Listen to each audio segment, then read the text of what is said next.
Okay, I have to start again. Sorry about it. Welcome to the session, yoga session. It wasn't on recording, sorry. So yoga session, every Sunday we do yoga. This is to cleanse our body. As we shower from outside, we wash. There has to be a technique which helps you shower from inside. So yoga does that. And it does at all three planes of our living, which is physical body, and that's why we do asanas, so exercises. Then it helps with the breathing. The breathing helps with the mental state of things. So then we'll do some breathing exercises which will cleanse your mental status. And finally, for your soul, which is the third component of our body, we utilize meditation to help actually reach the deepest point of the person you are. So that's why the three are inclusive. You can do meditation. It's not a problem on its own, but if you're not ready and if your mind is very unstable, then dhyana or your meditation is very difficult to achieve. So like every week, every Sunday we start now, sit straight.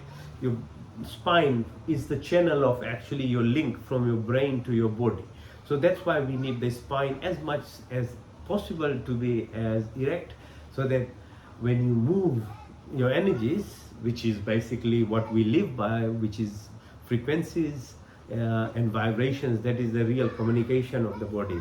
Our senses, our voice and our vision and our hearing, our taste, touch, these are limited potential only. The deepest communication is through the vibrations. So primordial sound is Om, and we recite it 3 times. Breathe in deeply and say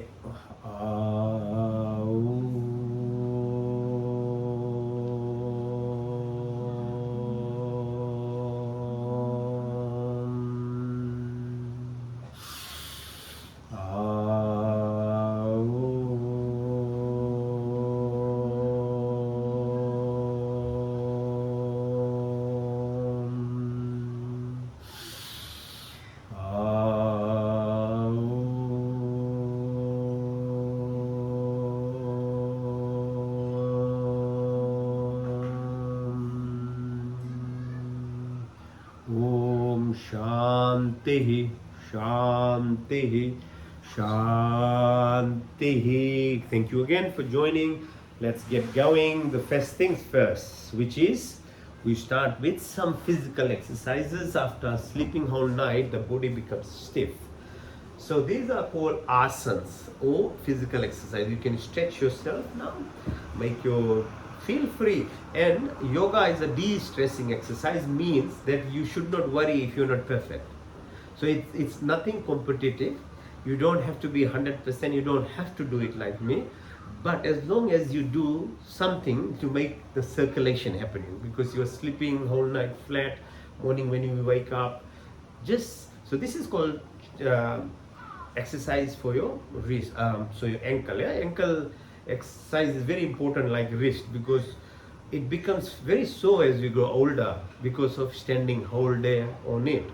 So if you learn how to exercise, so which is circular motion, then move it in and move out. So pronation and supination, it's called in medical terms. So moving inside, moving outside, moving inside, moving outside, and then go circular, clockwise and then anti-clockwise. Now hold your hands together, or you can balance it by opening, whichever way. This is called Chakki Asana. Chakki, you know why in modern times we have to do more exercises? Is because we don't walk on the farm anymore. So our grandparents or grandmother especially used to do this thing. She used to do this, Chakki. Chakki means she used to put the grains, and in the what's called the dhakni thing, they used to actually get the things out. So it's actually derived from all the work that we used to do before. So Rishi Patanjali put it together. New in Kali Yuga, when the technology will be so good, people won't be working on the farms. The body will need to be exercised. So asanas, physical exercises of yoga is. So then this is called Paschimottanasana, lifting hand, touching your legs. So we do 3 times each of it, okay? So we don't have much time, so 3 times. So now move your legs, open your leg outwards, right side, then your left side, yeah? Then put it, pull, pull. Okay. Now we do some specific exercises for our chakras, energy centers. The first chakra is Muladhara. Muladhara is the lowest level of chakra, which is associated with fear, anxiety, uncertainties of life. And you know, without me telling, the modern life is based on actually fear. So we have CCTVs everywhere, we have 360 degrees cameras, we have 24/7 day cameras. Fear is driving humanity into a huge problem because our energy centers are really limited to the lowest level. We are not actually developing. So these exercises, breathing exercises are more powerful, but even these physical exercises help you in actually balancing, so that slowly you remove yourself from the fear, from anxiety, from your what you worry about. So if you can't do these ones, don't do it. I do it all the time, so it's easy for me. For you, if you can't, don't worry, but I'm just showing you that these are different variations. And if you can even touch with your nose, which you shouldn't try now at the moment because the body is very stiff, and we do similar thing to the left. So this is Muladhara chakra. So our fear, our anxiety, our uncertainties of life are usually, if you keep practicing and what's called mindfulness, so you keep your mind at this level, and so you cradle like a baby, your leg in yourself. So the other thing yoga teaches us is we can use our body as an exercise machine. You really don't have to go to gym, because I'm using my body weight to do things. And our body weight is the best weight in terms of knowing how much weight we should lift and how much actually the body can bear, because it's your weight. So it's easier in that way. Okay, so that was for Muladhara. Now this exercise, which is called butterfly pose or Titli Asana. So you are holding your legs together, you're moving your now thighs as much as you can. Don't worry, you don't have to push too hard because you'll get sore in the groin. So this is for Swadhisthana chakra. So near the tailbone, above it, perineum area, reproductive organ, excretory system, organ, balance. Because our sensual living is based on pleasures of the world. And that also requires balancing. Otherwise, you are too hooked to just material pleasures, then your body is drained as well. So these type of mindful exercises are helpful in actually at some level in terms of actually you balancing it, that you are become much more tuned with the deeper aspect of your sensory perception rather than just superficial nature of it. Okay, so that's that. Now bring your legs together. The next chakra is called solar plexus, which is at the belly button. So for that, we try and push our head as much as in the front, then go to the right, then go to the back, go to the left, in the front, right. So 3 times we do each side. So as you can see, the pressure is around your belly button, and it obviously helps with your muscle and the fat that very easily sits around your tummy and your groin area. Yeah? So slowly, and you can't do anything very quickly. Okay. So that solar plexus is the point of digestion. So it's very important to keep balance so that whatever we eat gets digested. Now next one is the Anahat, heart chakra. So these lower 3 plexuses are very important in actually making sure we balance them, and only then we can actually move towards the top, which is your compassion, love, joy, peace, comes from heart area.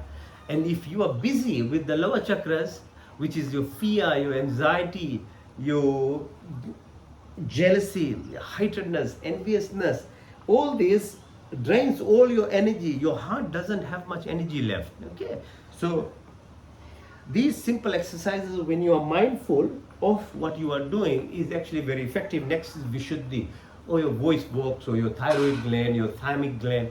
It stimulates your immune system. For that, you slowly do your head. So you're pressing around your voice box, your thymus, your thyroid gland. So these exercises, whilst they are helping your muscle and tendons, they are also actually helping your inner system of balance of different chemical and energy mediators. Okay, so it's more than just usual walking exercise. That's why it's more powerful. We can do walking exercise, that's very good as well for muscle and breath and other things. But this one is very rhythmic, so you very slowly, and you are mindful about it, and you have the knowledge of what's happening, then the body becomes better. So that's why it's more effective. Now the remaining chakras, energy centers, only can be stimulated by breathing exercises and meditation. So we'll do them later. Okay, now we'll proceed. So I'll just show you. If you keep practicing, then you will be able to start doing what's called Padmasana. So you can actually sit like this and then lift. It's a practice, not that I could do it myself before either, but it's slowly over time. Practicing is very, very important. So moving your body slowly, keeping your mind focused, that when you have your mind with you, then you can lift yourself slowly in your hand like this. Meter can go up. So there. So you can try and do this. So lift yourself. So it's very good for, how your hands become flabby on the back, become loose, the hand muscles. It's very, very helpful for those muscles, triceps, because it's straining. Otherwise, you don't use your back muscles of your body. So this exercise is actually very helpful for your triceps, back side of your hand, back side of your arms, and then you can go on the 4. 1, 2, 3, 4, 5. Okay, so now we'll lie down and do some exercises for front of our body.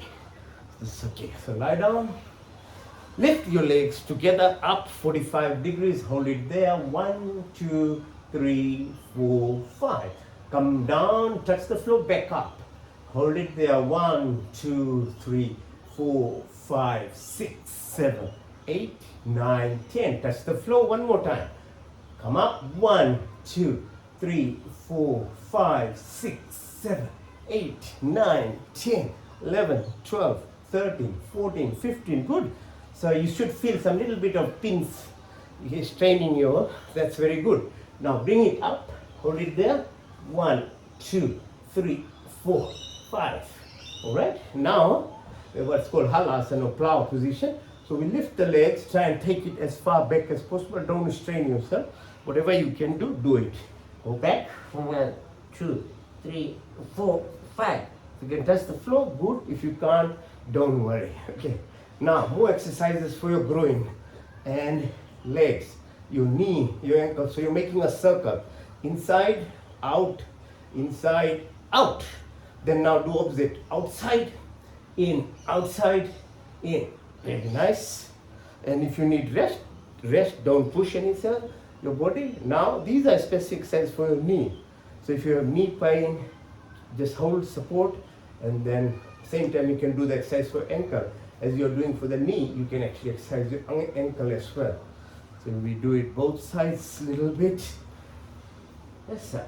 Right, like that, like that, like that, and next, next, next. Very good. Okay, now we'll do what's called Pawan Muktasana. So lying down, bring your right knee and try and kiss the knee. 1, 2, 3. As much as you can. Don't worry if you can't reach. Slowly over time it will happen. 1, 2, 3. Very nice. Now both together, hold them and try and bring to yourselves. 1, 2, 3, 4, 5. Okay, so hold them. Now we'll lift ourselves by, as I was saying, how in the gym we use weight. This is your weight to exercise your tummy muscles. So I'm holding my knee together and I'm lifting myself. So you're massaging your back right up to the neck level. You are stretching your muscles. It's massage. all the back muscles are being pressed upon by the weight of your body. Now go side to side, right, then left. So these are for the side muscles of your tummy, your chest, side muscles. Yeah. Right. So now we come and do what's called fish pose, Matrishasana, like a fish. You're lifting your bums up and holding it there. 1, 2, 3. Okay. Now, if you can, then do this. If you can't, don't worry.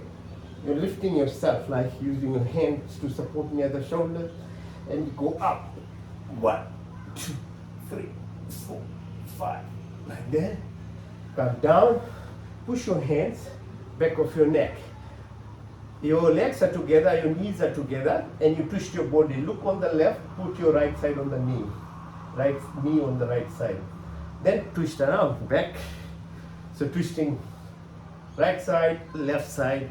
So you see, you can feel the stretch around your tummy muscles. It's very helpful to the back as well. If you get sciatica, back pain, back stiffness, very helpful to the tummy, the organs in your in your tummy, all those kidneys, bladder, spleen, pancreas, all these organs are being actually pressed upon by gradual small exercises. Okay, now come back and try and what's called Navasana, like a boat position. We're balancing ourselves. So it's very good for your tummy muscles, your legs and hands. And if you can do it, do it. If you can't, don't worry. It's a very nice view, yeah? Very nice outside. Okay, come and have a rest. So breathe in and breathe out. While you are resting, press the sole of your feet. Starting from the little toe, this next one, the middle one, all of them. These are pressure points in your body. So you can use your fingers. If you have nails, makes it hard, you can use your key or something, anything to press. Basically, it's acupressure. So pressing on this stimulates your cortical brain, the frontal lobe of your brain and other centers in your brain, which is what we are trying to do. That's why if imbalance of energy centers within the brain puts you in difficult situations in life. So these are some old Hindu traditions of actually keeping balance of your life. So pressing the soles of your feet, and Chinese medicine, Chinese use acupuncture, we use acupressure. It's same. Now same thing with the hand. Everything has a meaning. Every line has a meaning. Every spot has a meaning. Nothing is wasted. The Creator doesn't waste anything. Even in body, everything has a meaning. Like you go outside, every bit of soil has a meaning. So your body has actually relevance to different things we might not know. The science might not be advanced enough at the moment.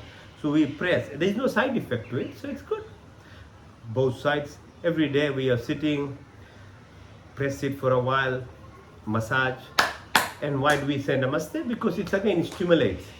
When I say I respect you, actually you are stimulating different centers in your brain by pressing them. So by clapping, when you appreciate someone, actually you are helping yourself because you are pressing the centers in the hand. But it sounds like you are appreciating someone else, but it has more goodness on you because it's directly stimulating brain centers. So then you have to slowly, when you have some time, keep pressing your body. Look after your body. Look after your body properly. Make sure you have interest of your body, because it's one thing, the more you look after, the more you become healthier. Everything is about your body. Then if you start physically look after your body, then mentally you become more in control of your body. Externally, you have to move away from external things. You have to slowly come towards yourself, and the power is within you. Then the outside becomes very beautiful as well. Rather than from outside in, everything gets destroyed. Now, so you press this space between the bone and the tendons. Here, there's a space, the radial artery, where the radial artery is. Every day you press it for a while. It helps your circulation. It helps your what's called Vyan Prana, Pranic Shakti. So, old ladies in the villages, they all knew these things. They used to do for the women, for the when they, they did the deliveries at home. They knew all these things. And to balance your acid base. if you get reflux, if you get gastritis, so put the hand like that. Use the thumb to hit on the top here. 1, 2, 3, 4, 5, and both sides. 1, 2, 3, 4, 5. You'll never get actually gastritis or stomach problem. If you had some hot food last night, make sure do it in the morning. It will be better. And if you do it every day, you never get it. I know this because I do it. Then 90% of the stress sits around your head. 95%. These muscles. So that's why we get cluster headache, migraine, all these things get affected, the blood vessels, the muscles. So the life that we live today is of a life of a concrete jungle, basically. In this, at least in the real jungle, the fear was only for a little time. The tiger came, you ran, you survived somehow, you lost, and then you became normal. In a concrete jungle, it's worse. There's a tiger is everywhere. Your friends are your enemies, your boss you are scared, and nobody is helpful, everybody is double-faced. So that tiger or the lion is 100% of the time in this modern world. And you have stress all the time. So make sure learn how to press around the muscles of your body. 99% almost sits here. Your chin, your cheek, come down to your neck. Press the neck. Around the neck, come down the cheek, chin, and the neck and the hands. Go down. Every day, do this thing like we did for other areas of the body. Do it for your face and your head. Not only your face will be bright, but it drains this stress that sits in the muscles of our daily difficult living, what that I said, a concrete jungle survival mode. Okay, so that's now close your make a fist, put your under armpit, breathe in through the right nose and take out to the left. Out to the left. Into the right, out to the left, into the right, out to the left. Now change side, right wrist under left armpit, breathe into the left, out to the right, in through the left, out to the right, in through the left, out to the right. From the left nostril, it is the position of moon, your function, mental functions, physiology, especially for women, is maintained by having proper breath. Left nostril should be open, right nostrils linked to the sun, the position of sun and the circadian rhythm, your digestive function, your weight loss, weight thing. So never eat with your mouth like breathing. Always have nostril breathing. It's very important to have nostril breathing. Okay, so that was a bit of a rest. Now we'll do exercises facing the ground. So we'll start first with plank. So if you can do plank, good. I'll do push-ups. Whatever number you can do. I'll go up to 100 and then stop. You do try whatever you try. Don't push yourself.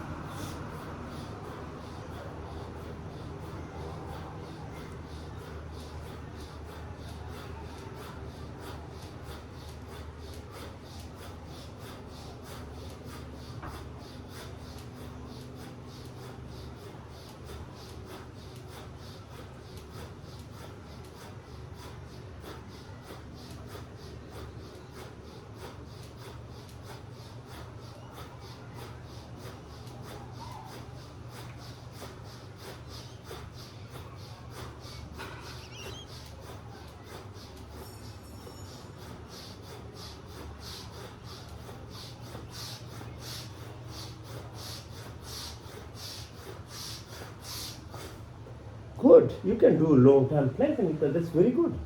Very good. If you can do for 1 minute, it's very, very helpful to your tummy. Now, how do you relax? After straining your body, lie down flat. Push your arms as much in the front. Extend your legs downwards as much as possible. Push yourself both ways. And you lift yourself. 1, 2, 3, 4, 5. So yoga always does exercises both ways. It makes you flex, then it helps you relax. So both sides. So once you strain yourself, now rest, relax. You know, like your grandpa exercises. When I was growing, my grandfather was always lying like this and moving his legs. Always doing this exercise actually. So the old people used to do lots of these things. without saying much, quietly, yeah, it's very good relaxation exercise.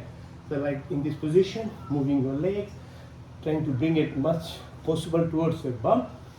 Now, hands by your side, chest, lift yourself half of the body and look the right side of your leg on the back. 1, 2, 3, 4, 5. Change side, left side. 1, 2, 3, 4, 5. Go down. Bind your hands together. This is called a snake pose, Sarapasana. So you're holding together, going side, right, left, right side, left side, right side, left side. Yeah, so that's called. So you are again exercising all these muscles, your bum, all on the back. Now, hands by your side, lift your legs up like we did in the front as much as possible on the back. Now 1, 2, 3, 4, 5. So touch the floor, back up. 1, 2, 3, 4, 5. One more time. Go up. 1, 2, 3, 4, 5, 6, 7, 8, 9, 10. Okay, so you feel the back muscles now being pulled. Now hold your ankles, Dhanushasana, like an arrow, and push yourself as much as you can by tightening your legs. 1, 2, 3. Now put your chin down, push yourself up. 1, 2, 3. So you're like pushing your now side to side. 1, left side, right, left side, right side, left side. Very good. Okay, now hands by your chest. We'll balance our right leg by this way and lift. Balance as much as you can in this position. If you can, try. If you can't, don't worry. 1, 2, 3. Breathe in, go down. Change side. Breathe in, go up. 1, 2, 3. Go down. Now, push your right leg inside and extend your left leg as much. And hands in the front, try and touch your knee. 1, 2, 3, 4, 5. So you're pressing, there's more pressure around your tummy. And change side. Do the same thing, left leg inside. You push your legs, make it long, long, long. Now, come up on your knees and try and balance. If you can hold yourself like this. 1, 2, 3, 4, 5. Change side. Not very hard, just concentrating your mind to balance. Doesn't require too much energy, but just balancing good. Now stay in this position like a cow or camel. Breathe in, go down. Breathe out, come up. Take your back outwards like a cow hump or camel hump and push your tummy inside. Move your tummy. Breathe again, in, out. Do the same. Breathe again. Deep breath, out. Push your tummy inside and push your back outwards. Breathe in. One more time. Breathe in. See how you are trying to like a camel, yeah? So a lot of our exercises are based on animal, plants, and what activities we do. Now this is called child pose. It's a very good relaxation exercise, yeah? So if you get stressed and thing, you can just go down like a child and then relax it. Really, really relaxes your body very quickly.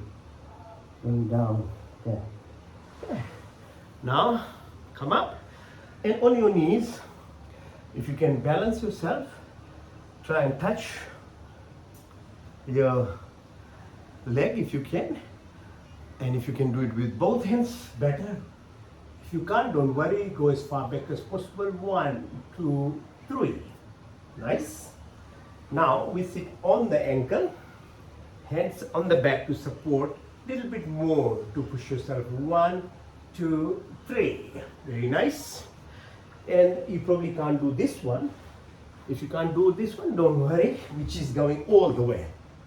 1, 2, 3, 4, 5, 6, 7, 8, 9, and 10. Okay, so slowly, these are exercises which will help you. Now sitting, this is a position. If you eat food, after food we should sit like this. It's called Vajrasana. So when we hang our legs on a chair, it's okay, but in this position your digestive system is aligned, so it helps with your metabolism very well. It's called Vajrasana. Now in Vajrasana what we do is more exercises for our pancreas, so that we don't get insulin insensitivity and other things. Yeah, so you can use that towel and sit on here if you get pain. Yeah, so always use pillow and things, whatever helps you. As I said, yoga is a de-stressing exercise. Don't come to get stressed in yoga. You need to be relaxed. Otherwise, the whole point of yoga goes away if you are stressing. So I don't believe in people who are very stringent, say do this. No, do anything, but mind is more important. Your mindset is more important even than the exercises.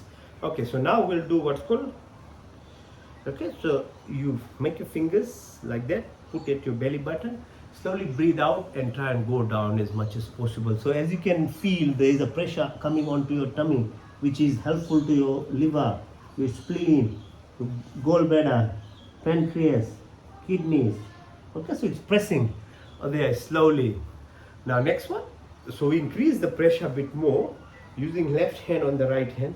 You're pressing on the belly button and you breathe out and go down again. 1, 2, 3, 4, 5. Come back up.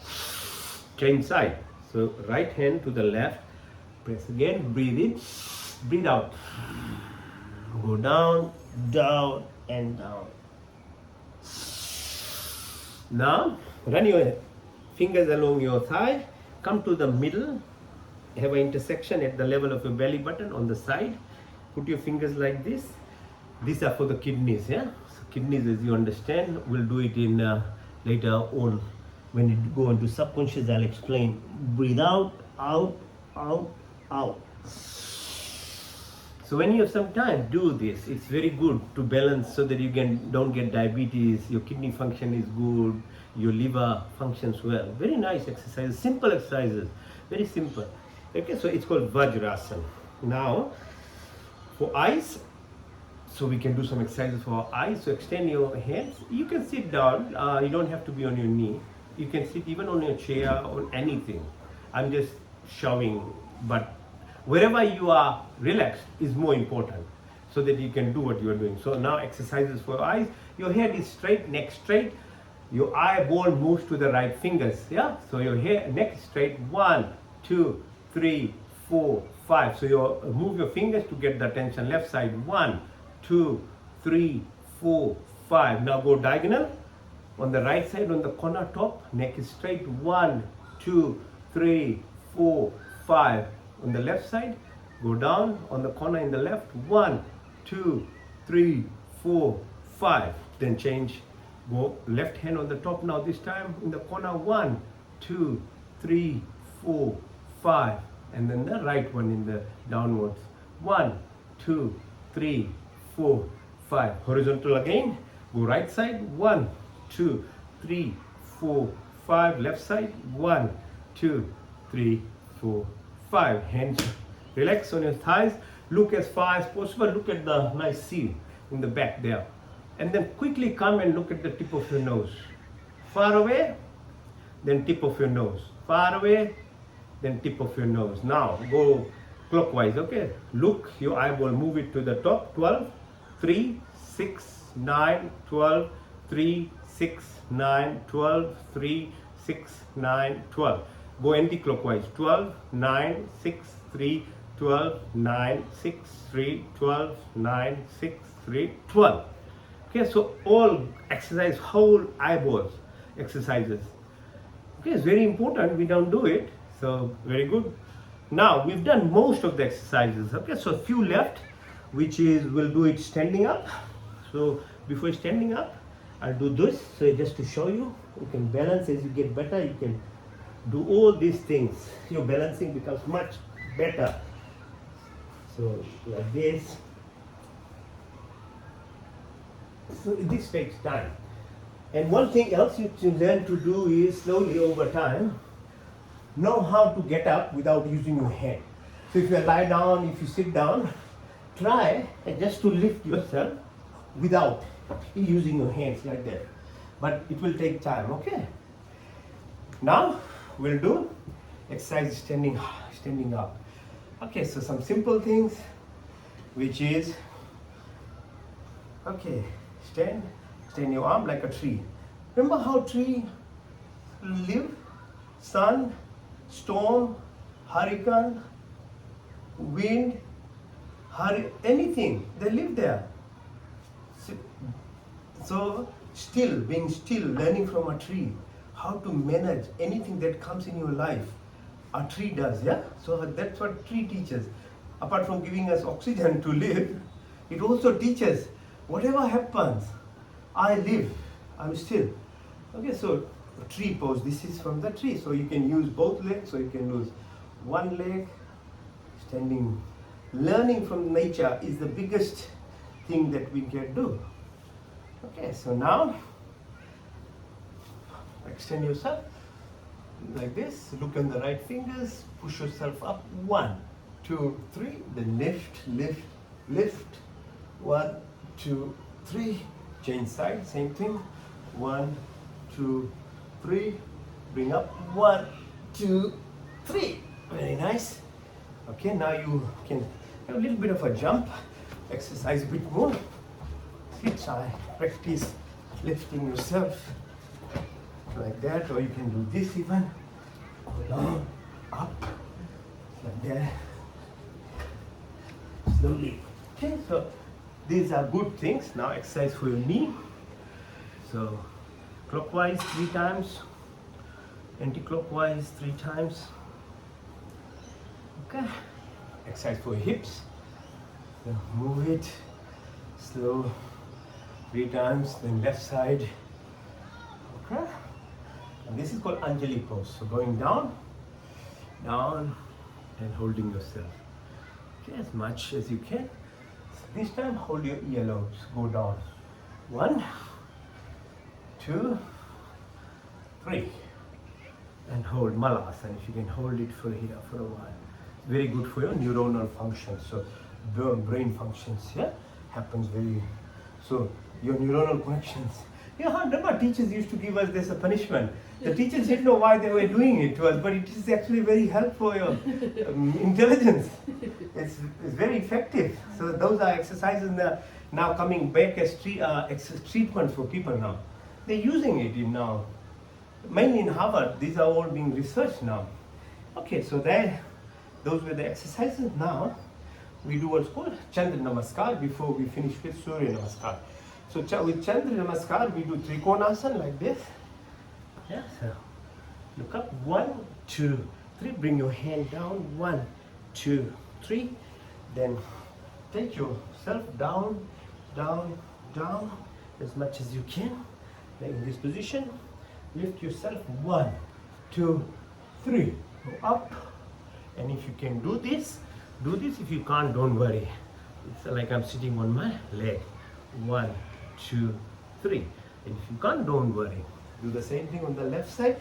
So it's always balancing. Yoga is always two aspects of it. 1, 2, 3, and we do it both sides. Come down, then you move up, like this. Change side, and if you can, sitting on the leg. 1, 2, 3. Come back up. Just a bit more exercise. 1. Just push yourself in, out, and out. Yeah, nice. So the last one that is left is Surya Namaskar.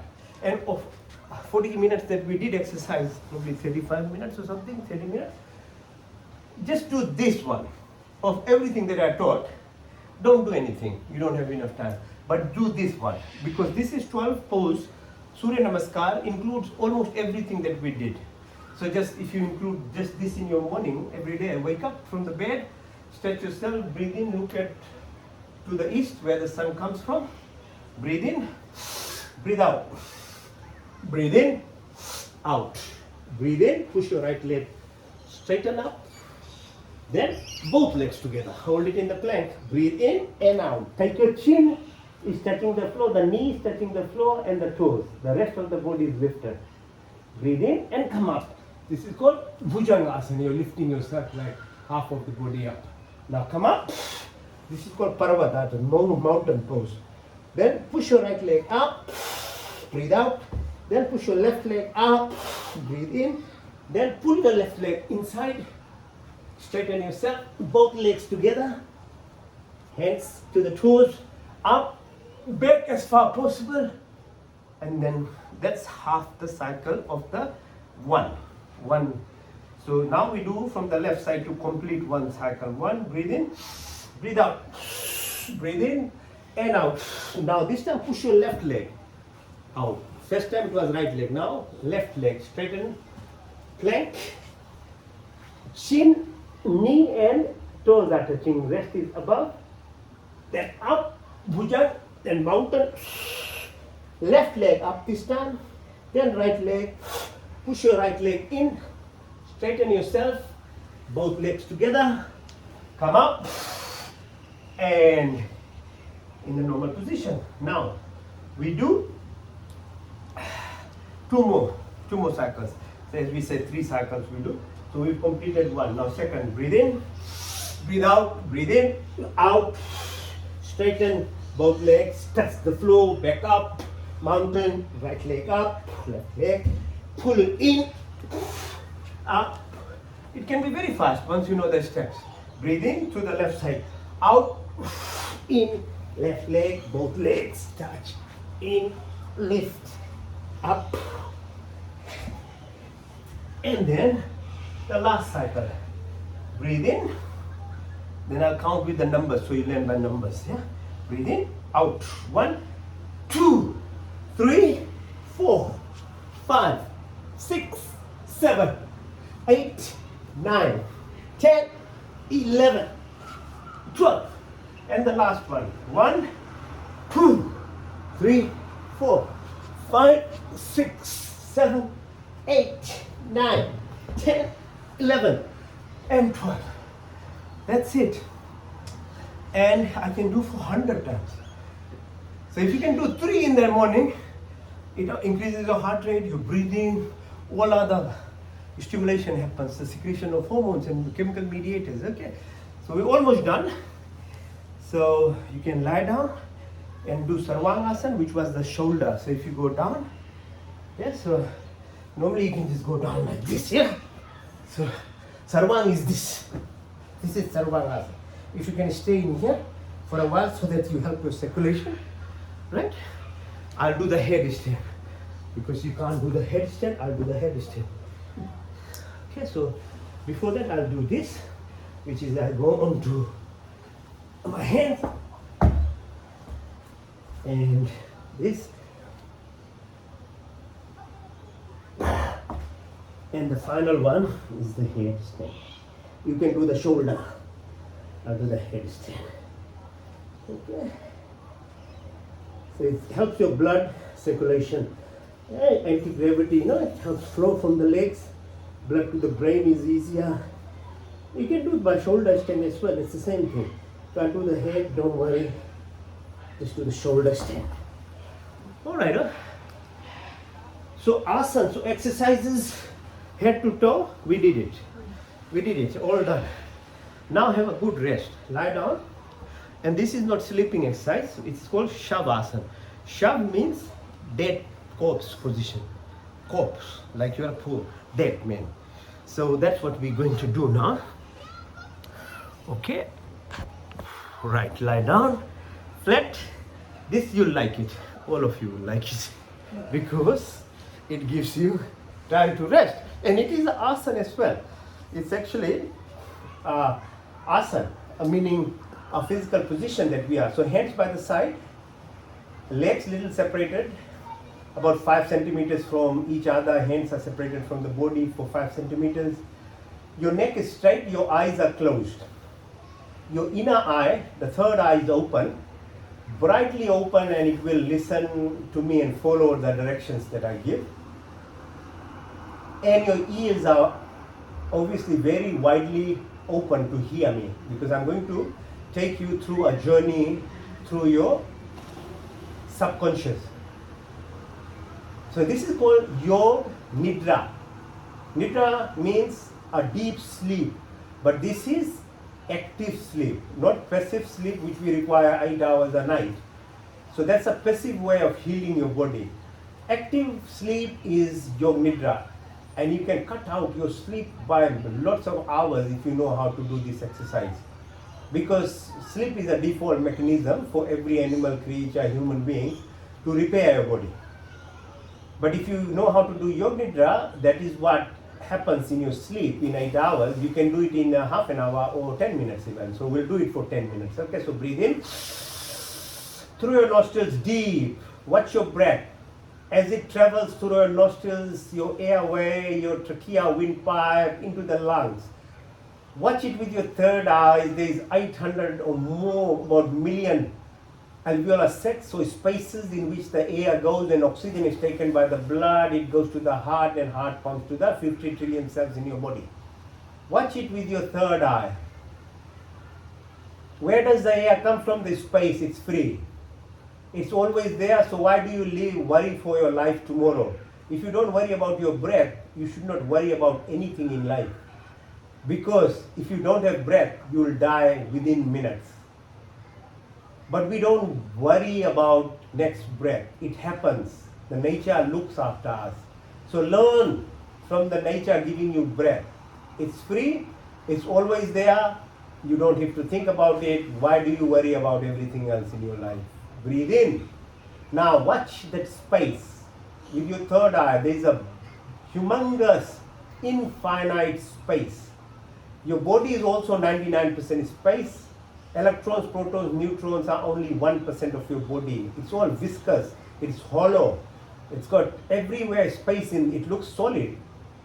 But as you know, it's got space inside. So that space, learning about the space, that gap is power. So breathe again. Deep breath.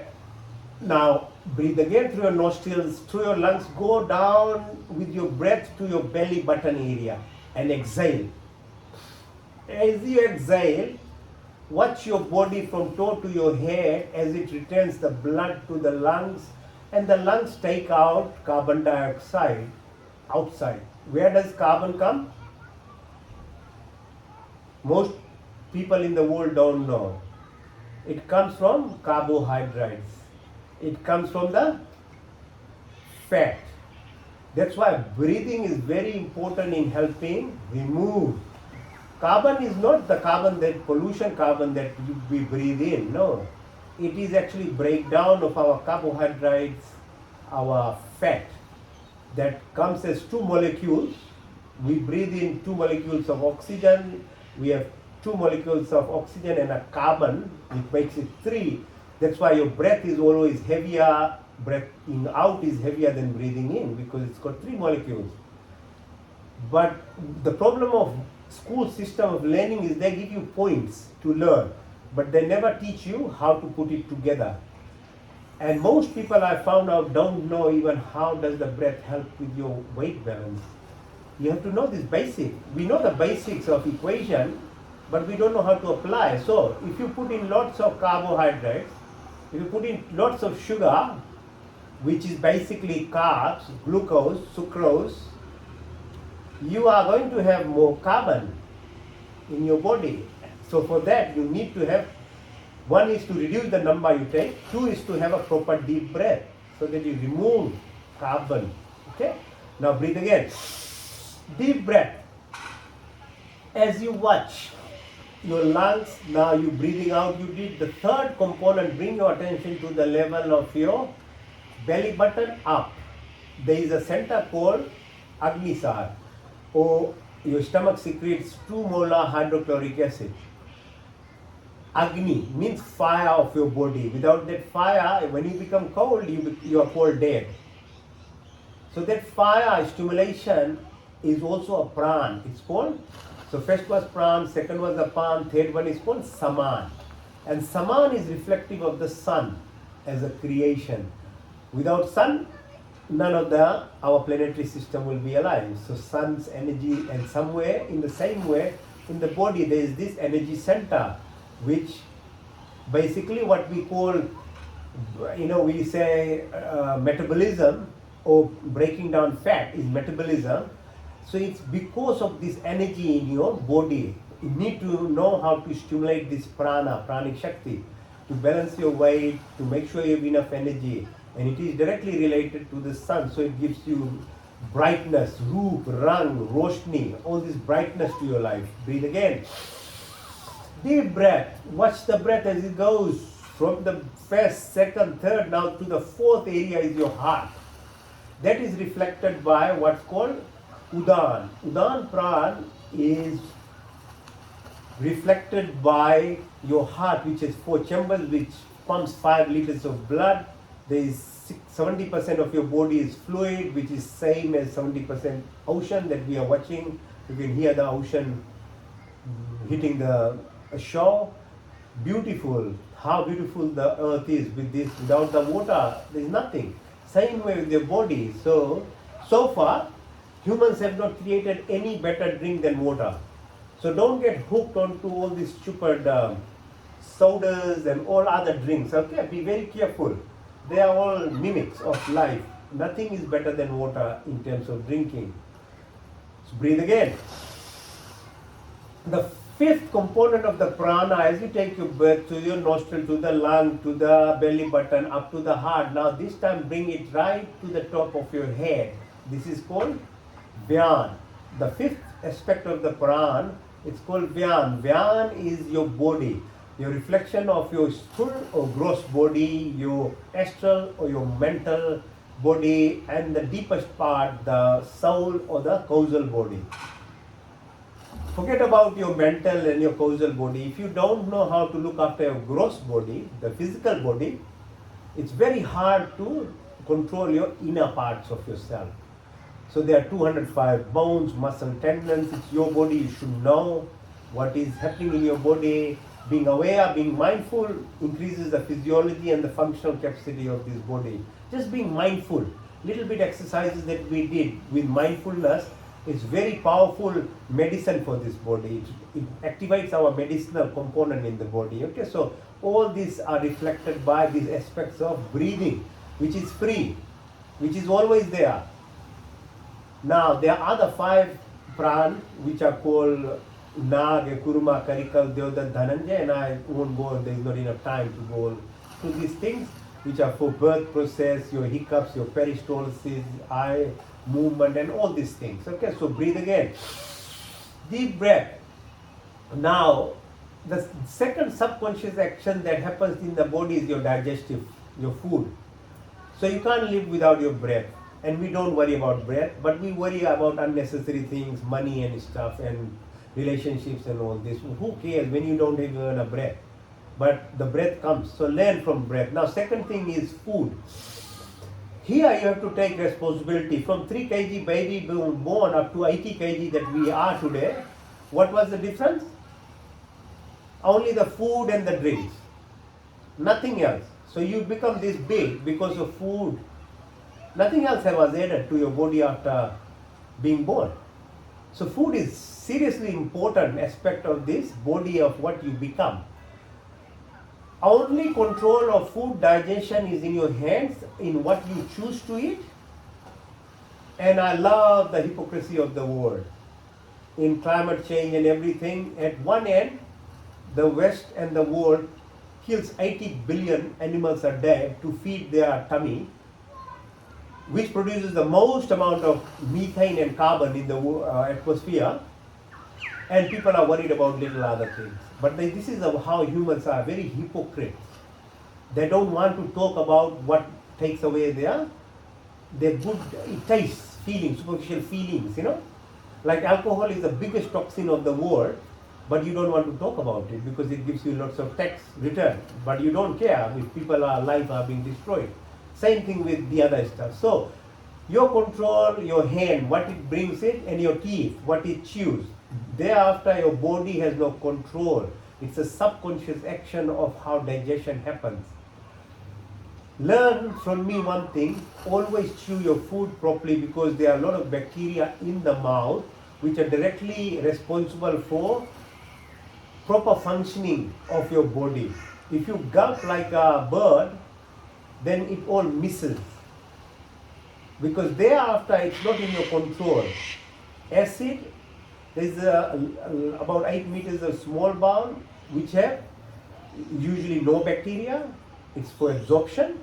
But if you take soda drinks, if you take alcohol, if you take refined food, acid based food, which is meat based food, you start growing bad bacteria which is growing in small bowel where it should not be, and that's why people have lots of digestive issues. Normally bacteria, there are about 38 trillion bacteria which live in the large bowel, and you need to serve food to this bacteria. Imagine 38 trillion bacteria, and soda, alcohol, acid food kills this bacteria. Cellulose, fiber, which comes from fruits, prebiotic, yogurt, but proper yogurt, homemade yogurt, not this sugary based yogurt from the shops and places, no. And a lot of fiber foods which comes in broccoli, which comes in green vegetables, the Chinese cabbage, kiwi fruit, avocado, all these food materials are the food for the good bacteria. More and more in last 10 years, medical research has shown most of our physical body diseases, including diabetes, hypertension, heart disease, Alzheimer's, are directly related to our microbial population being removed from our tummy. To the extent that now, when you get Crohn's disease, ulcerative colitis, which we call idiopathic diseases, which basically means we don't know the cause, now people like Dr. Poo and them in Westmead Hospital are giving you fecal transplant. They're pushing back good feces in your body because you've removed all your bacteria. So eating the right food, not only very important for your physical health but your mental, because there is a system called enteric neural system which has direct action on your depression, anxiety, mental illness, delusions, paranoia, all these things that happen in your mind is actually a lot related to your enteric, which is food system. Food system has a direct relation to the brain by what's called vagus nerve. Vagus nerve is a system which gives us rest, repair, creativity in our life, and that is parasympathetic, which is not stimulated by our thinking. It is, if anything, it is shut down by the modern living, which is this survival mode of living. Your vago tone gets completely closed, and no wonder there is a lot of mental illness now. Okay, so food, essential, very important. Breathe again. Third component of our subconscious is take your eye to the sides of your tummy. There is a bean-shaped structure called kidney. Kidney removes toxins of our body every second. It's filtering your blood. If it doesn't filter your blood, we'll die of poison. Being mindful helps your kidney's physiology function. Observing yourself, the kidney, the ureter, the bladder, the urethra, how this function happens. This is your system. You should be aware. You should think about it once in a day. Then other components like excretory system, your breath, I told you, your digestive function, then sweat. We produce lots of toxins. Most animals are very conscious of if they pass bad things out of their body, they are responsible in terms of making sure they cover it, a cat or a dog or other animals, they are very careful. Humans, we have made systems of sewage and system very good. But there is lots of other toxins that we are producing daily. Who is responsible for this? We are killing so many animals. Who is responsible for all those kind of disturbance that we are doing to the nature? 1 acre of grains and food can feed 100 times people more than 1 acre of a cattle. So how many millions of acres are utilized? And with that, the other bad part of it, what you are doing. Because when animal produces methane gas, they produce methane, which is very damaging. And carbon dioxide, as you know. Breathe again. Now bring your attention to the fingertips, then to your wrist, come to your elbow, come to your shoulder, back of your neck, follow down the vertebral column, down, down, all the way to the heel, to the sole of your feet. Watch with your third eye, come to the ankle, to the calf, knee, thighs, up to the groins. Stop on the left side of your groin area. Visualize the position of moon, wherever the moon is. Because moon has a direct impact on your physiology of hormone secretion in your body. Okay, people say full moon, some people will go mad. Yeah, it's because the moon is closer to earth, the waves become larger, your brain fluid moves more, CSF. So it has a direct impact on your functions of your body. Now take your attention to the right side of your groin. It's called Ida Pingla. Pingla nerve plexus in your body is related to the position of the sun. So sun movement and nothing is still. Your body is always in motion. Earth moves around 2200 kilometers per hour, but we don't know it's moving. The sun moves in our universe, in our cosmos, in our Milky Way about 800,000 kilometers per hour, and our Milky Way moves about 2 million kilometers an hour in the huge cosmos. Nothing is still. So your body is moving. The sun is, Earth is moving around sun, which is called circadian rhythm. If we don't know how to balance ourselves in terms of sleeping whole day, your body will become diseased. You need to wake up before sunrise. Simple as that. And you need to sleep as the sun sets. So now the children don't know these things. They are sleeping in the day, they're waking up in the night. Your circadian rhythm is broken because the circadian rhythm runs through your limbic system of your brain, which has effect through what's called your reticular activating system, through your pineal gland and pituitary gland. It secretes hormones in the body. All these hormones are the reason why we are alive. If it doesn't happen, then you get disturbance. So in your thyroid gland is also related to the microbial population. Okay, before I forget, your immune system, 70% of your immune system is lined by your gut. So your food, your bad bacteria in your tummy removes your immune system, which either becomes hyperstimulated, so you have autoimmune diseases like thyroiditis, like pancreatitis, like or other rheumatoid, connective tissue disease, millions of hyperimmune diseases we are getting these days because of this thing that happens to our tummy, because the gut is lined by the immune system, immune cells.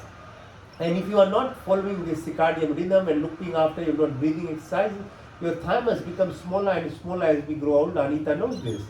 Becomes tiny. And thymus is what produces the white blood cells, the army of your body, the ninja mutants which attack. And our immune system now has become very low. So if you keep going down in your body right up to your adrenal glands, this is what happens.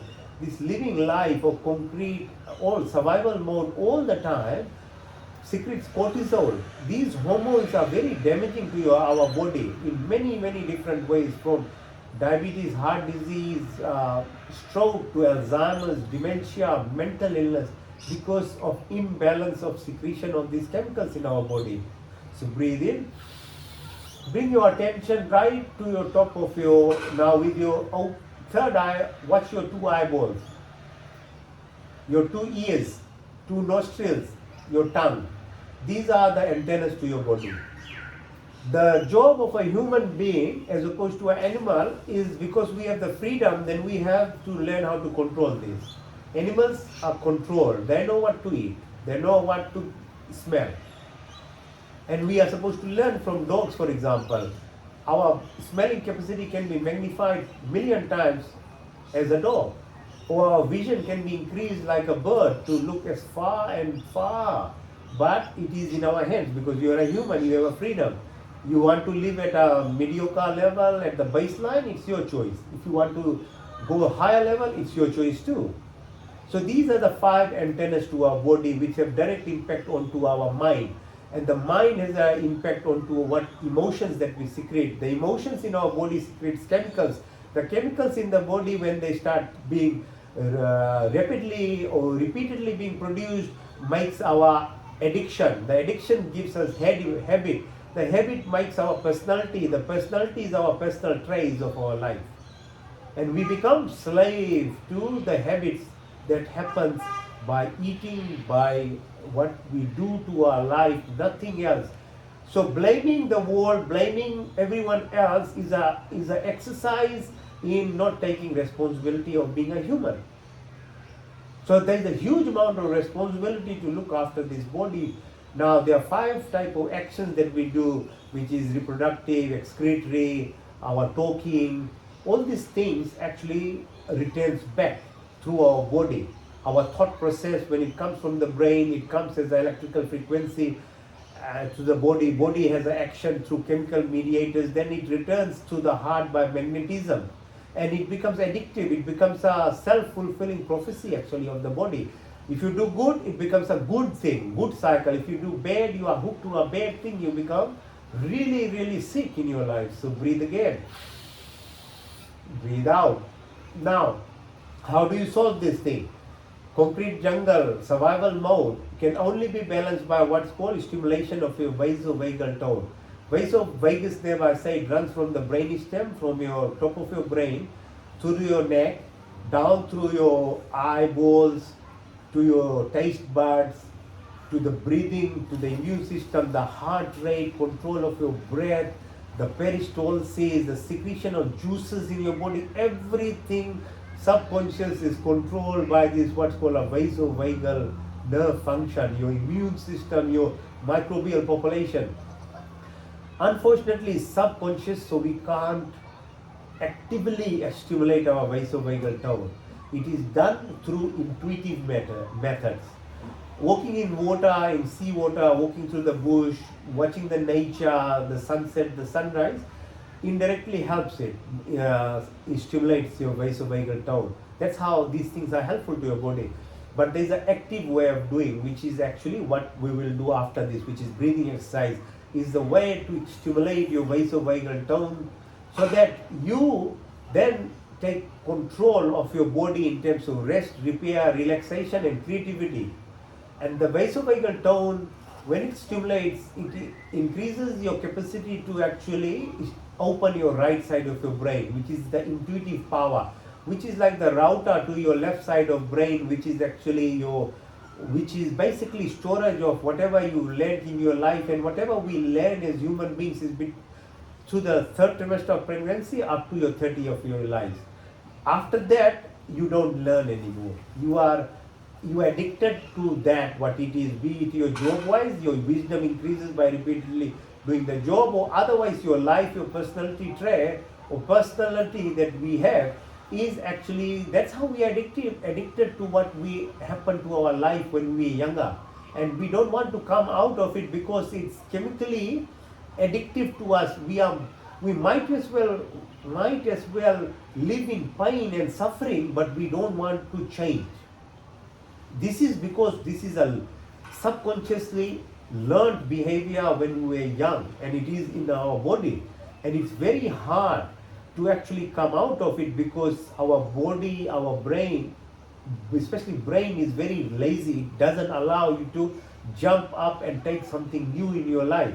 And these habits that we keep repeating in our life is just because of that reason. To get out of this, you need to become your router, your right side of your brain, your vasovagal tune needs to be stimulated so that your power within you to gain more energy, to move beyond whatever you learned through your growing up is not what is controlling your life now.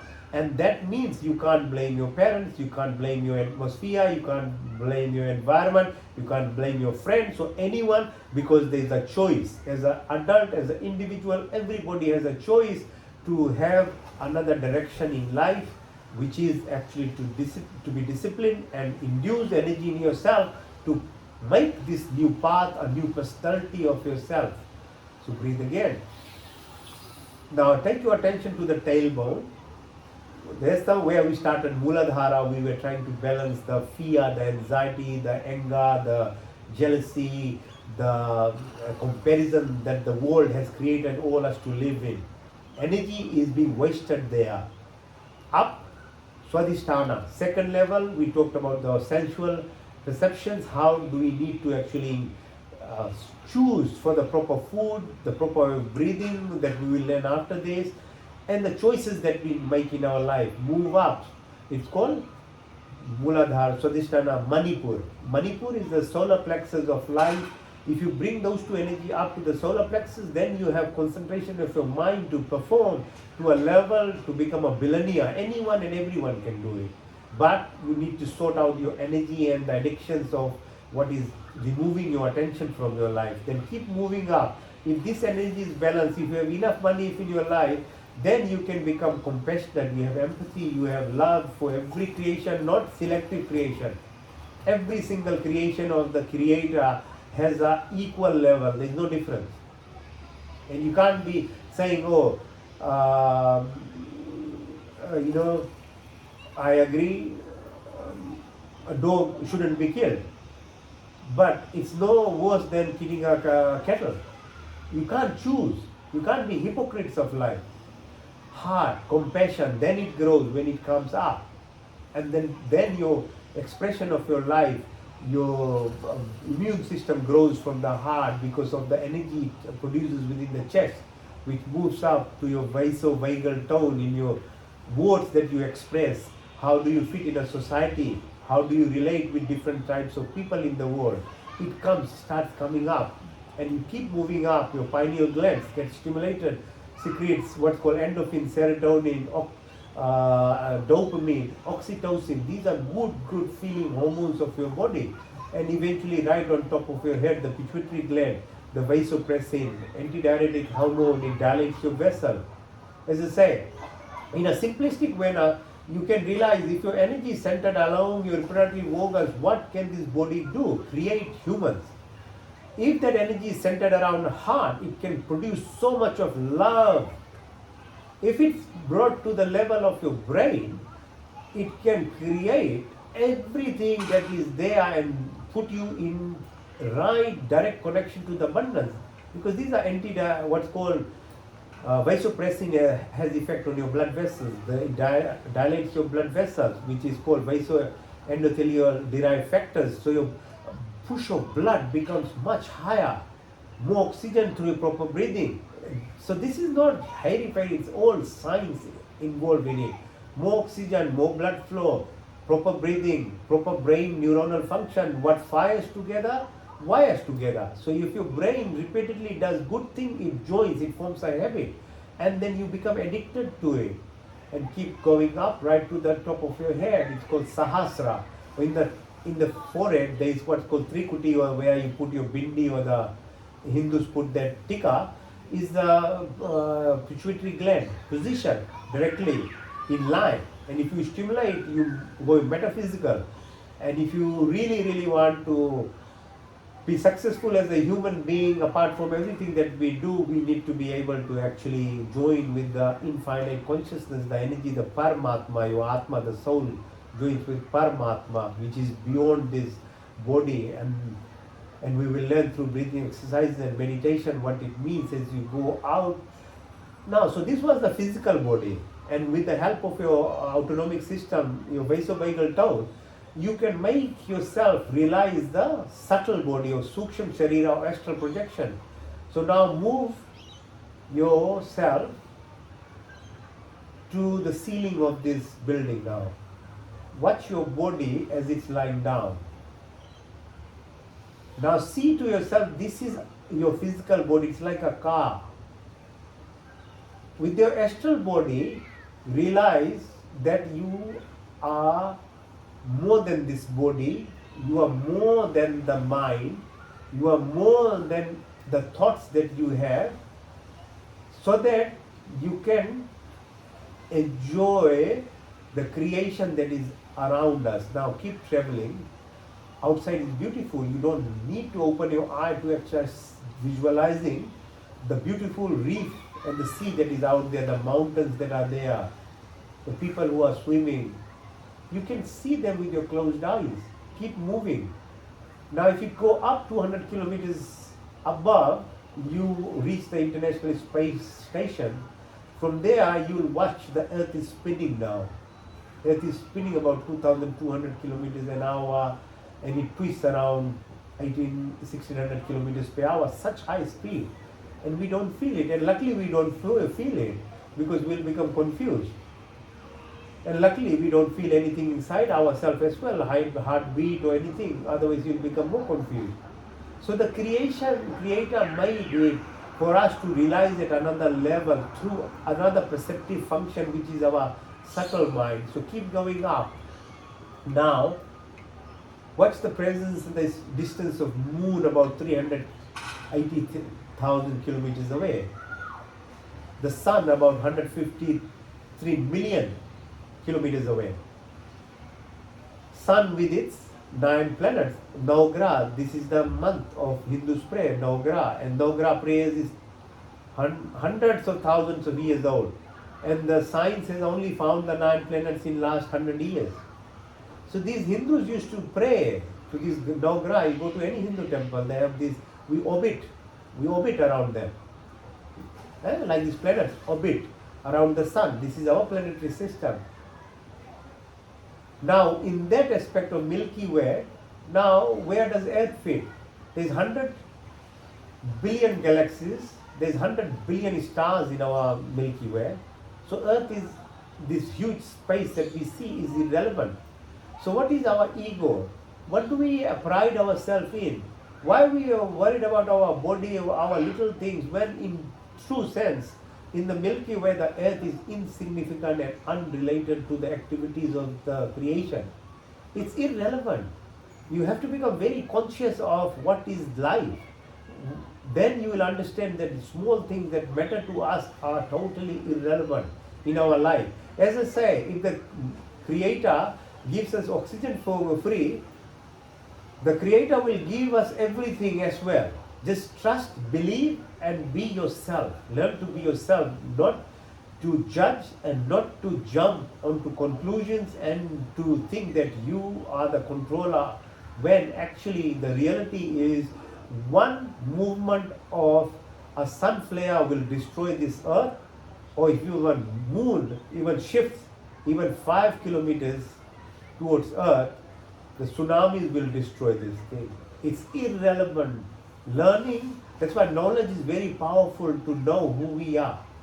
Now, the Milky Way in context of the cosmos, I mean, the science is very good because we can validate, and I can share this knowledge with you because these things were written in the Vedas for hundreds of thousands of years before, but nobody will believe. But the science now is proving that we are not only this universe, there are multiverses.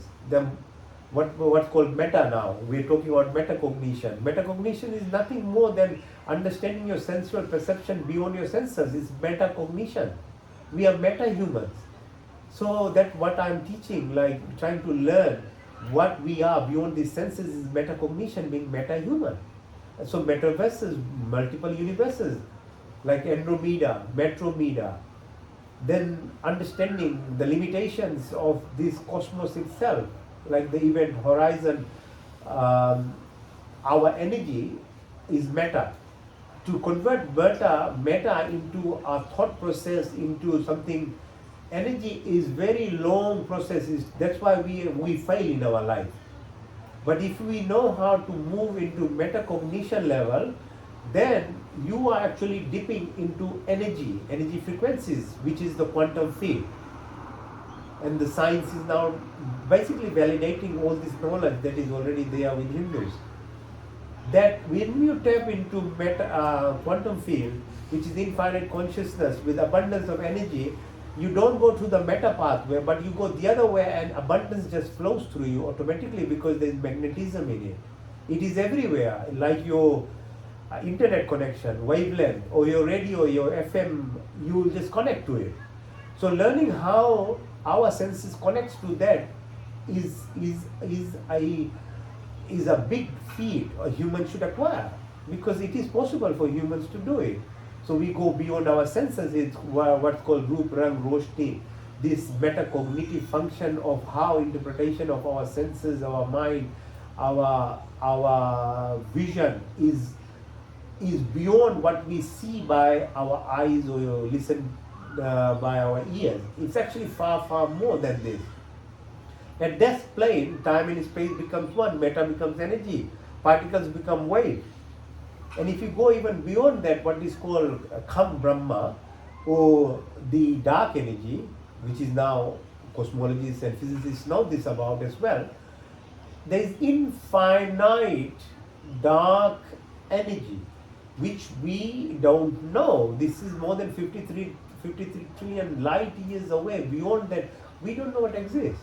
And the abundance is in there. That's a unified field. And knowing how to, all these exercises that yoga teaches ultimately takes you to that level, so that you are health-wise, wealth-wise, your mind, your body, your material success, every success and every human being, because it is part of the creation, has the potential and has the right to be as rich, as healthy, as wealthy, as happy, as peaceful as everyone else. It is that's what is being human actually. That is what being a human being is. Not being controlled by your mind and your ego, and that this illusionary power makes us suffer. So breathe in, breathe out, breathe in, breathe out, breathe in deeply, and slowly from that depth of energy, like the ocean that is here in front of us, that infinite energy and that consciousness, bring it back. It's like you are charging your body. So if you can't do it daily, just join every Sunday to dip into this energy with me, and your life will change. Breathe in, breathe out, breathe in and out, breathe in. So this is called Yoga Nidra. It's actively healing yourself. In that mind, in half an hour you do, it's equivalent to 4 hours of sleep. So if some people say, oh, how you wake up 3:30, you sleep at 11:30 and you are still have energy in the morning? Because I do this thing. And if you do this, and you don't have to do exercise even, you are lying down. So how lazy can a human become? Even when they lie down, they don't want to think about the truth. They want their brain to think about rubbish. There is no exercise involved with Yoga Nidra. You are lying down. You can't do it sitting actually. You have to lie down for Yoga Nidra. So it's actually lying down, most passive way and most powerful, what I took you through the journey. Now, how do we stimulate our vasovagal tone? That is the real deal, actively. For that, now we call it coherent breathing, or the Harvard actually University, at least they have taken it, the pranayama, into what's called the coherent breathing. It was in the New Scientist, I think it was in the Time magazine as well. They published the benefits of breathing properly, deep breathing. And breath is the most powerful way of stimulating your vasovagal tone. And vasovagal tone is a direct pacifier of our survival mode. Survival mode is what we live in. It's like there are lions, there are tigers everywhere around, and they are human. They are not real. We are not in jungle. So your friends even are not trustable. In the families, now people have gone so bad. Brothers and sisters are tricking each other. Forget about distant cousins. Brothers and sisters can't live together now. Nobody talks with their neighbors. Your manager is so irresponsible, has groups. They make groups at work. So they make you fight. One group fights that one, that group fights that one, and they sit and laugh. Purposely. And this is what is called living in a jungle was better, because when you were attacked by animal, it was only for a moment. And the body had binary function of how do you counter that? You fight, fright, run, or you fight. Or otherwise you act dead. The animal will leave you act dead. Binary way. And you survived. After that, the human stood up and was healthy. It was not stressed. They survived. Now, 16 hours of our 24 hours of a day, we live in that. And this is what is destroying human being. This is the reason why there is so much of mental dysfunction. Because everything else is like us, is pushing us in a corner, and we have limitations in us. So how do we get out of this? Knowledge is one thing, practice is very different, because this is what is lacking in the mental treatment now. As doctors, we still are not that advanced. We have some counseling sessions is just chatting, and you go home, you forget. Unless you take it on yourself to become responsible for you to be who you are and not others that determine how your body functions, nobody can help you. How do you become yourself is this activity now. Part of it was those exercises, Muladhara, Swadhisthana, exercising, being mindful, your physiology becomes better. The next command of choosing the right food so that your bacterial population is good and you're responsible for the earth itself.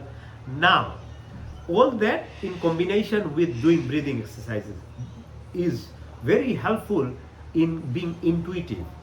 Intuition is reflected by stimulation of our vasovagal nerve. At a physiology level, your heart rate, your breath rate, your breathing, Anita knows these things, your peristalsis, your secretion of pancreatic juices, your gastric juices, your adrenal glands gets relaxed. Direct impact. And because only of the 12 cranial nerves, only vagus nerve runs to the down. All others are just limited to the top. So this nerve has a direct communication between your body, enteric system, right to the top of your head. So there is science behind it as well. So when you breathe deeply, you are expanding, and as I say, breath, use this acronym, breath. Breathing rhythmically, R-E, evenly, with attention to the heart is very powerful. Because that increases the gap between your brain waves. It increases the amplitude of your heart waves, scientifically now shown by research activities that it does. When you get space, then it gives you control of yourself. When you are jumping, the waves are, so what happens, we are living in what's called beta wave. Beta wave is between 14 to 21 oscillations. When we are a child, when we are born, we live in delta wave, which is less than 4. So child up to 2 years can't talk, but is smiling and laughing, and parents don't know. Because they have a direct connection to the energy of the universe. Because when the brain waves are small, the receptive power is high. That's why we say third month of pregnancy to the early childhood is very important, because there is no judgment. Child takes everything. It touches, it smells, then from 4 to 7 years, it's called delta to gamma waves. No. So I said it was delta to theta waves. So theta waves between about 4 to 7 oscillations. So that's why a child born up to 14 years is very important, because the learning happens, really most of the learning happens between that. And then alpha waves from 7 to 14. So what breathing does, exercises, it brings your beta waves from 14 to alpha waves, which is around 7, half. So that's why you feel relaxed. And relaxation in itself is very powerful, because your blood pressure, heart rate goes down. But if you continue doing that for a while, the alpha wave from 7 goes into theta, which is coming towards less than 7. And then in theta wave, then you become creative, hypnotic. You start acquiring extrasensory perceptions. So that's why we do breathing exercise. So I give knowledge so that people understand why we are doing it. Not just do it because I'm saying no. If you have the knowledge, and science has shown, research shows, that when you give knowledge to people, they are more likely to do something. If you just tell them to do, they don't do it. So that's the reason. So first one is called Bhastika Pranaya, in which we breathe in through our nostril, we breathe out through the nostril in a very rhythmic manner.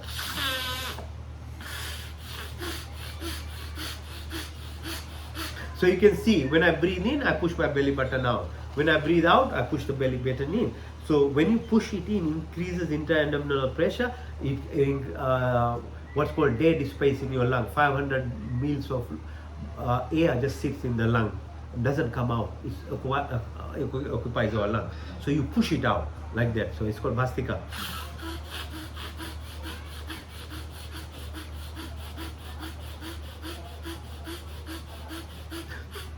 And this is another reason why we do exercise, because these muscles are required. Otherwise it's very painful. You don't have muscle. I said we are like a neutral gear human beings, because whatever neutral we breathe, we live with it. But that's just neutral level. So to actively live requires energy. To actively breathe deeply requires also to put energy into it. So breathe.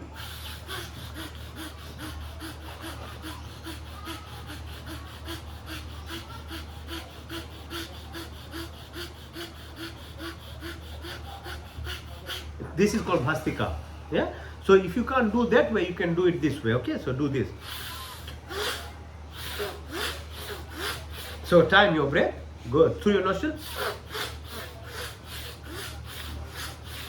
Oh, this.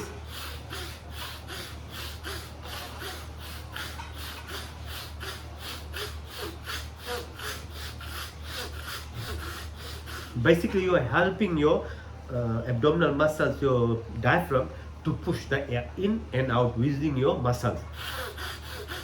So we do 3 times. Yeah?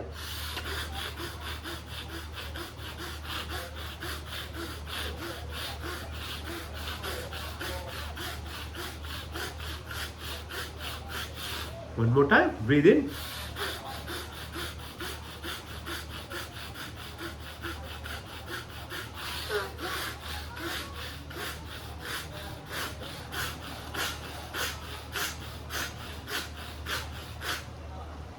So tomorrow you'll feel all the pain, which is a good pain, because I'm pulling your muscles, and even breathing is actually more powerful than doing the exercises, because it's more painful. It requires much more energy. Breath. We didn't know this thing before. That breathing can take so much energy and burn so much calories. As I said, carbon dioxide, carbon comes out. So if you want to lose weight, it's good to actually breathe, and if you breathe properly, it's even more effective. Okay, so that was Bhastika. Now we'll do what's called Agni Sar. Agni means fire, Sar means focus. So focus of sun energy, and inside the energy center, it stimulates your metabolism, your fat burning, and all these things that happen. So you breathe in deeply, then breathe out, and hold the breath.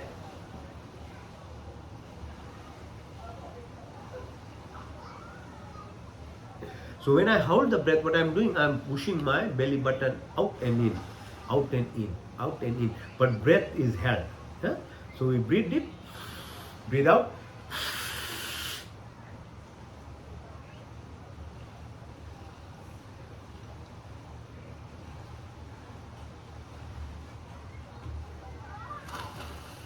One more time, breathe in and breathe out.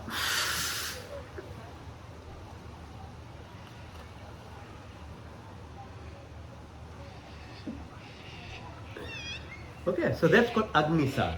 So it, again, body image, weight loss and things, these are very helpful to stimulate metabolism. Okay, now next one is called, so this is for your immune system, this is for thyroid function, this is for, you already have a very nice voice, some people don't have very good voice. It's very helpful, and it increases your reaction time. So you know how some people can react very quickly? You say a word, they are able to answer very quickly. This exercise is very helpful in that. Okay. So you breathe in, so your throat, right? So you're sitting straight. Every time you want to sit straight, so vibration through your throat, right?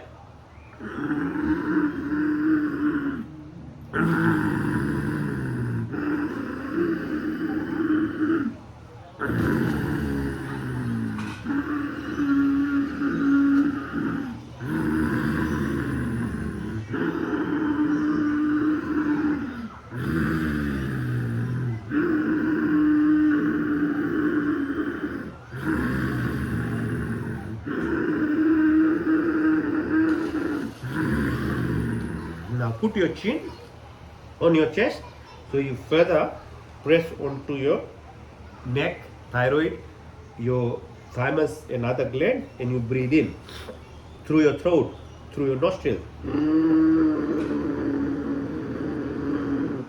Lift your chin, close your right nostril, breathe out through the left nostril.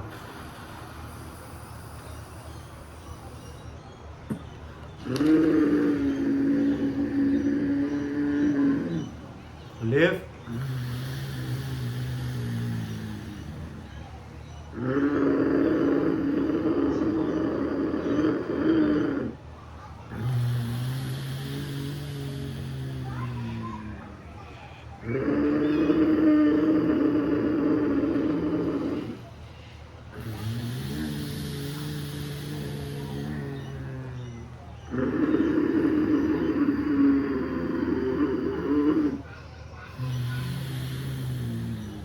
And you can do whatever you like specifically to help whatever functional capacity that you want to increase in yourself. I show you everything, but you don't have to do everything.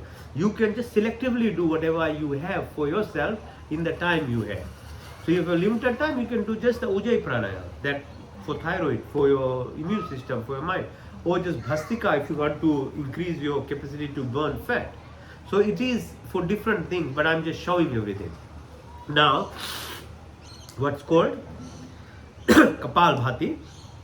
Kapalbhati is very powerful, one of the most powerful breathing exercises.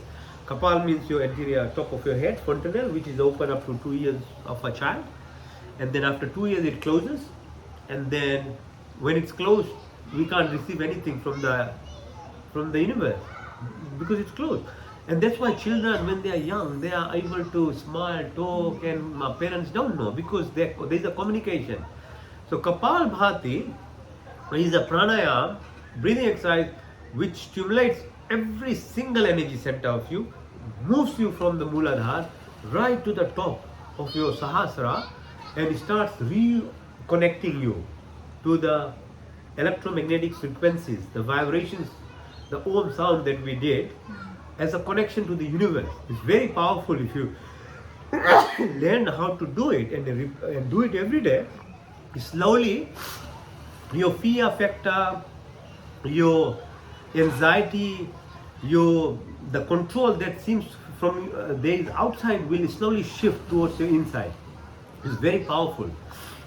So do as long as you can. Don't compete or anything. As much as you can do, as much as you can do, which is do it at your rate. Because I'm doing for many years, I'm fast. Yeah. So don't try and just do like me. Do it at your length. Do it. Yeah. So breathe in. So it is this exercise is breathing exercise exhalation. It's not breathing in. All other are breathing in, breathing out. This is exhalation. So you are breathing out. So what we do is as you breathe out, again it's through nostrils.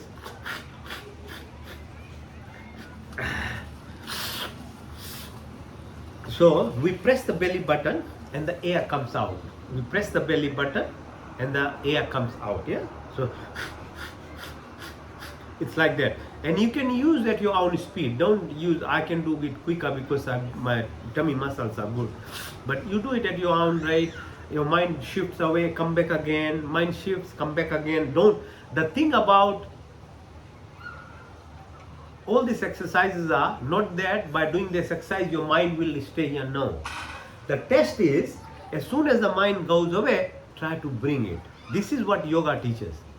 Because this is the only time you get the opportunity to actively stop whatever is happening outside. So, not that it won't happen, it will happen. But the plan is to, as soon as you realize, oh, how come I became too slave to my mind? Oh, I can't let that mind control me. I have to control the mind. So you quickly back to yourself, quickly start breathing again. That's how it helps. Apart from physiology, for the mind, this is how you get control of your mind. And slowly by practice, then eventually it will be total control. Okay?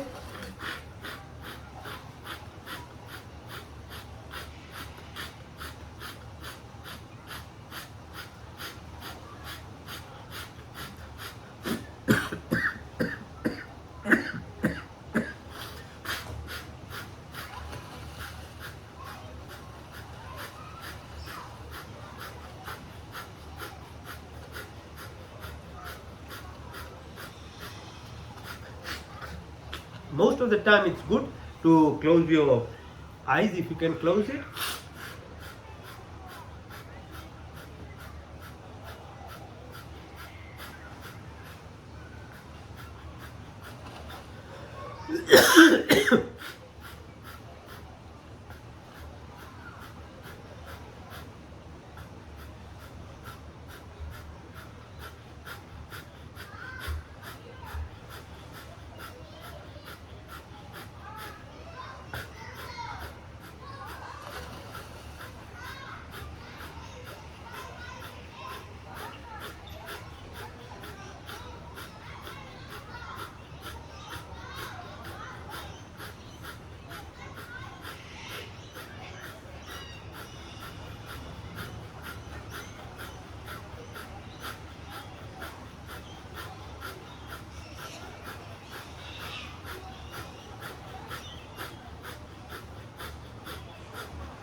The thing about this thing is, the first 2-3 minutes are very hard.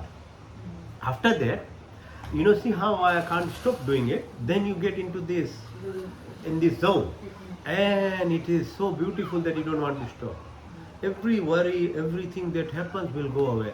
But keep persisting and trying for a while. In the beginning, like anything that you want to do in life is hard. So the brain doesn't want you to do it. It stops you, as I said, other day. So try and persist for a while. So this is called Kapal Bhati. So, now after that, it's called Bhai Kumbhak. So in this one, you breathe deeply, as deep as you can, and you breathe out as deep as you can. Hold the breath, then close all your orifices from down, Mool Bandh, Jalandhar Bandh, and put your chin on your chest and hold it as long as you can. When you need to breathe, imagine you are showering inside with the breath, like outside how we shower. So breathe in, breathe out. Mool Bandh, Jalandhar Bandh, Udaan Bandh. Hold.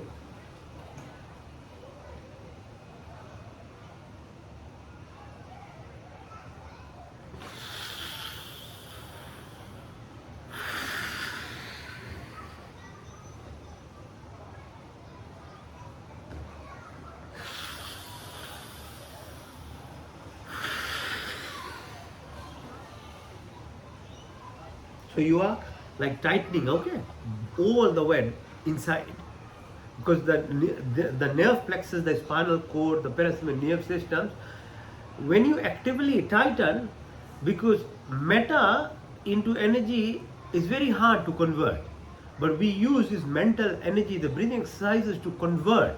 This is what happens, what people call Kundalini stimulation or chakra. This is what it is, because you need to move that energy up and up and up to become intuitive and more in control of yourself. One more time, breathe in, breathe out. Close everything, hold your breath.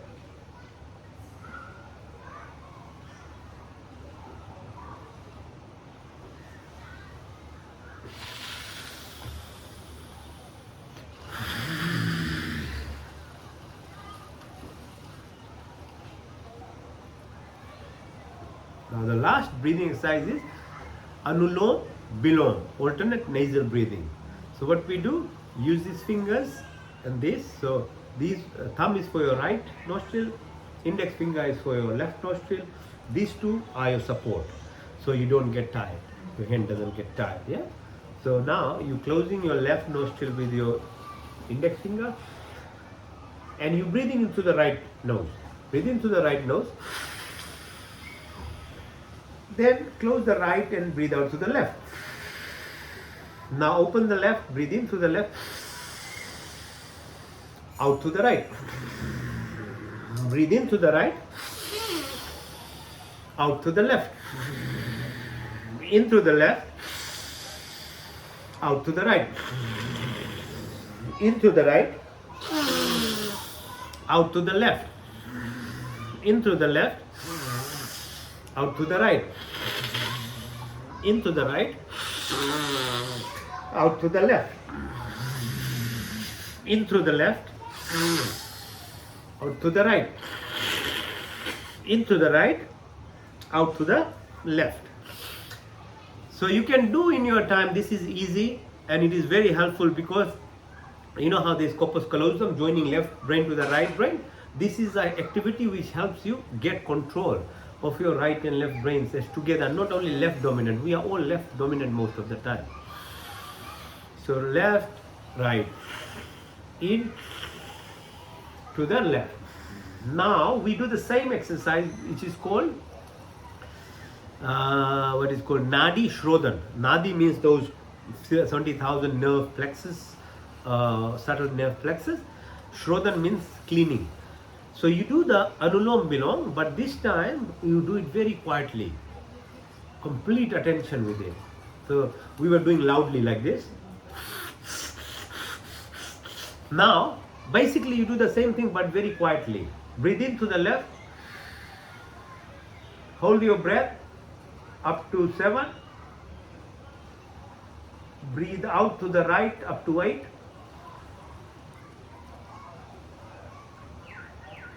breathe in to the right up to 4, hold it to 7, out to the right to 8, or sorry, left,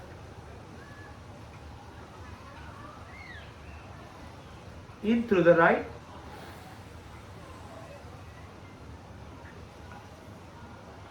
hold it to 7, out through 8,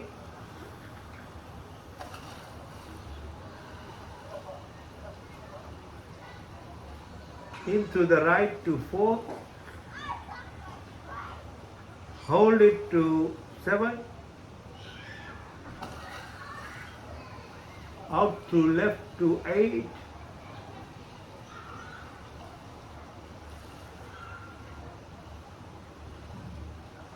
in through right to 4, so in through left to count of 4, hold it to 7,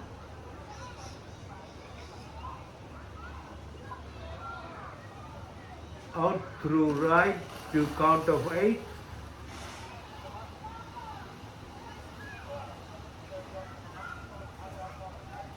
in through right to count of 4, hold it to 7,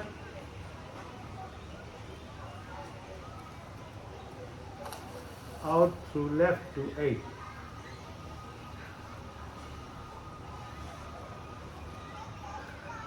You might feel peace now.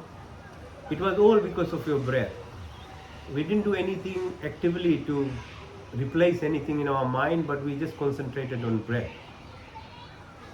Breath, that's why it's very powerful, because it is our life, and if it is our life, it will help us control us and become better if we know how to utilize breath, because breath is life. Actually, it's the most important part of being alive. So it's very helpful if you can utilize it. Now you feel this peace, now you feel this presence of being in yourself, is probably the only time that truly you can meditate. Because business is different thing of yoga business, where people will tell you, force you to do this, force you to do that. The reality is, unless and until you bring yourself to a level of peace, meditation can't happen. Because meditation is basically stillness of your mind. So and those processes that we do, and after this I'll give a small, like a 10-15 minute thing, what for you to do every day. But learning the entire thing is important in its own self, so that you understand and know or pursue to become actually really, really great in yourself and truly become control of yourself. So now let's do meditation. Okay, so you can use the bed, you can use the wall, you can relax in any position you want to sit on a chair, it's all good, as long as your back is straight. That is only requirement, nothing else. So we start with the primordial sound. Breathe in.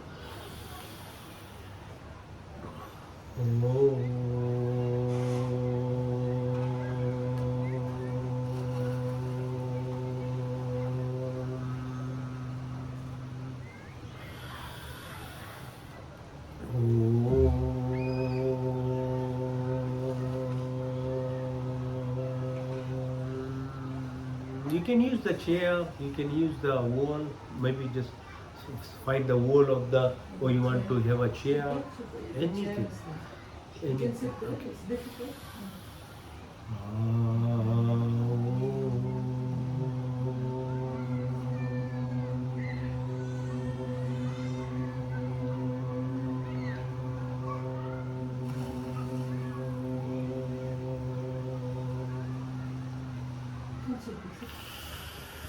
Om Bhur Bhuvaswaha Tat Savitur Varenyam Bhargo Devasya Dhimahi Dhiyo Yona Prachodayat. O God, give of life, remove of pains and sorrows, bestow of happiness, creator of universe, thou art most luminous, pure and adorable.